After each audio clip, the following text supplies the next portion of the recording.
Hello and welcome to the Gothic Unicorn. Now I do apologise if my voice is a little bit hoarse this week, but I've been suffering with sinus issues and it's made my throat a bit sore. Anyway, this week I'm going to be making a spooky gingerbread house. Now since my main house is definitely on the darker side, I've been thinking about how I was going to decorate it for Christmas, and I decided that I was just going to go with the flow a bit. But the first thing I had an idea to do was to do a spooky gingerbread house. Now, I've seen lots of these. There's lots of people with wonderful tutorials for making them with polymer clay. I don't do polymer clay. I keep meaning to have a go, but it's not my speciality. Plus, it can get a bit expensive. So I decided to make my own, and this, which I've been turning around in my fingers, is my first attempt at a spooky gingerbread house. As you can see, it's that sort of traditional gingerbread house shape, but I want to go one better. I want to make something that looks truly spooky. Now, I started making my prototype by making a pattern. And I made 3 pieces, the end piece, a side piece and a roof piece. And then I cut 2 of each out of some cereal box board.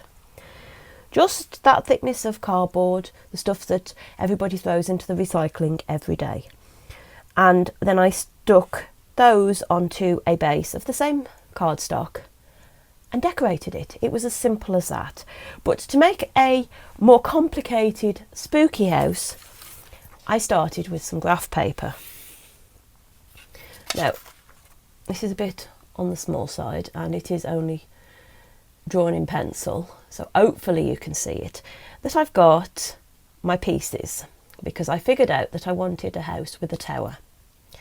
And then I've got the front and back, the one end, the sides of the tower, and then 2 sections of roof. Now, this is actually the second draft of my pattern, because the first one got glued onto more cereal board and cut out. And there are the pieces here. And they're all marked up so that I know how many I'm supposed to cut. So the next stage is to get some cereal box board and to cut out the pieces as they're marked on here. And here we have them. I simply drew around my template pieces onto the piece of cardstock and then cut it out with a craft knife. Now, I did make a mistake first off, and you can probably see there that I've corrected it.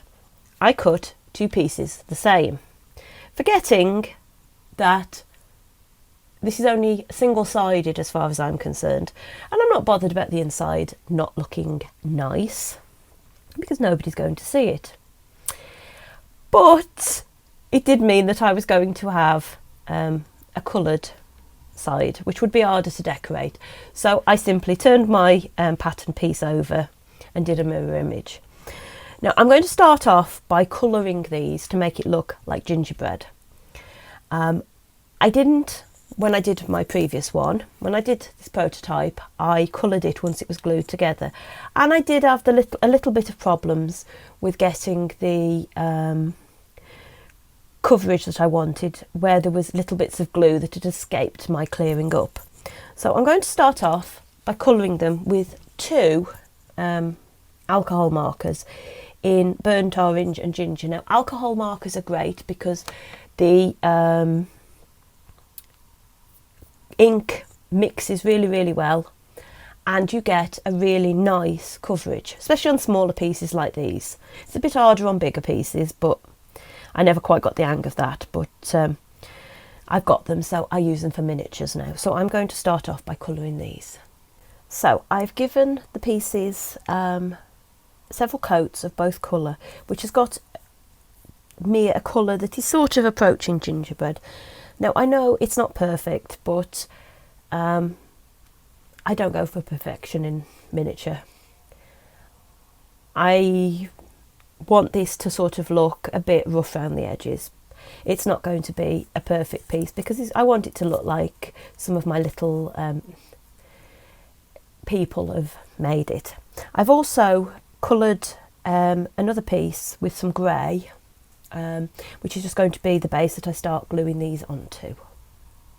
I'm going to start with what's going to be the front face of my gingerbread house, which is this piece, and I'm going to put some glue, which I've got here on a scrap of card, along the bottom. Now this is my acrylic glue, which is really good, and it's a very tacky glue, so basically you could use any kind of tacky glue. Now I'm going to put this up against the one edge, and I'm just going to hold it for a few moments before I wipe off the excess glue from either side. I am now going to repeat the process of attaching the pieces to each other and to the board by putting a little bit of glue along the edge, and I actually think that one is a little bit tall, so I may have to trim it. Now I have stuck all of the side walls on, show it that way you can see it, and I have applied some glue along the edges, and I'm going to apply some glue along the bottom edge of the back piece and then stick that into place.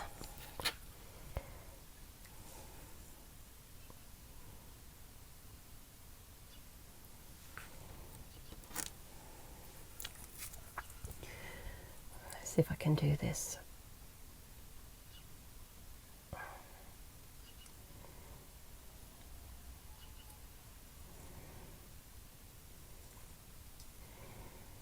I do have to do a little bit of wiggling to make sure that everything's as square as possible. And there we've got the basis for my spooky gingerbread house. You could use a similar shape to make a gingerbread church if you wanted, but I'm going to make this spooky, as you'll see as we go along.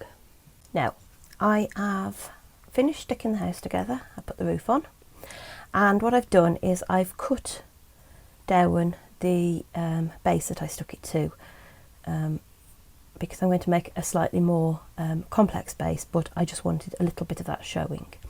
Next step is to attach these tiny little pieces that I trimmed from the grey piece that I cut off, which are going to be the door and the windows.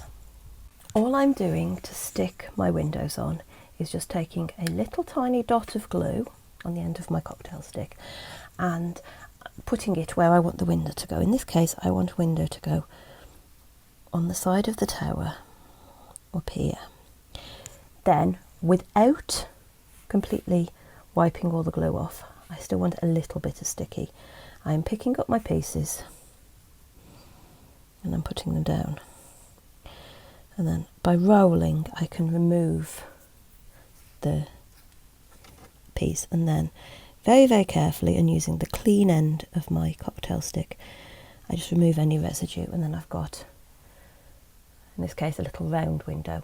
Now, next step is to take a very fine marker, and I'm going to draw in some lines on there so it looks like we've got window panes iced on the windows. So all I'm doing is, with my fine pen, is I am just doing little tiny lines around the outside of my window pieces.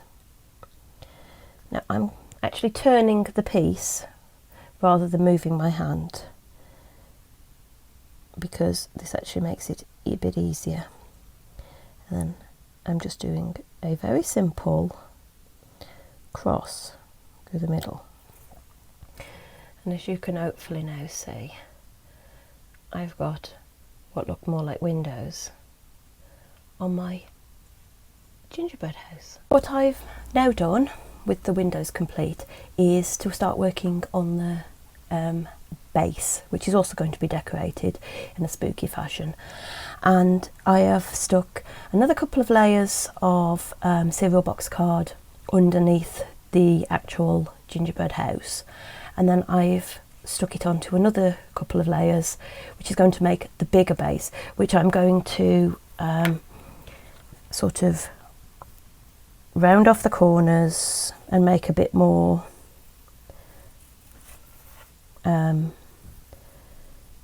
interesting looking. So if you can see that pencil mark, it's going to look something like that once I cut it out in a minute.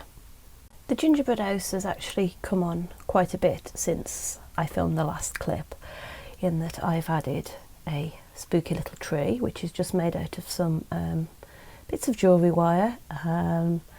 Some of them are twisted together, and other bits I've actually stuck on. You could, if you've got something suitable, use a actual little twig.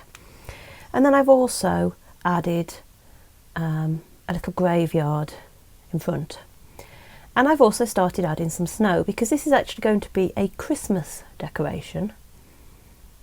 Now, what I'm using, I'll just move that out of the way a little bit, are these 3D paints. A couple of them are enamel effect, and a couple of them I've got a pearl effect. These are just happen to be the ones I've got out that I used on the previous gingerbread house. The main thing I'm using is puffy paint. Now this is great because it adds texture, and it is brilliant for doing the snow. And what I'm doing is I'm squeezing a bit out onto the onto a little scrap of cardboard, and then I'm going to add some more to the roof. And I literally just add it on with my cocktail stick, just sort of paint it. Now if you wanted, you could blob that on. You could make this more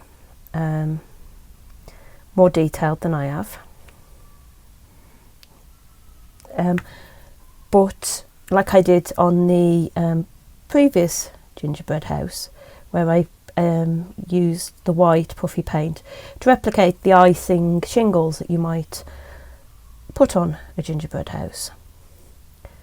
But basically all you're doing is you're just covering it. Doesn't have to be too evenly, because I don't know about you, but when I've tried to make a gingerbread house, it's never come out looking brilliant. And then I've also, as you can see, I've used that around the base of the piece to give the effect of snow.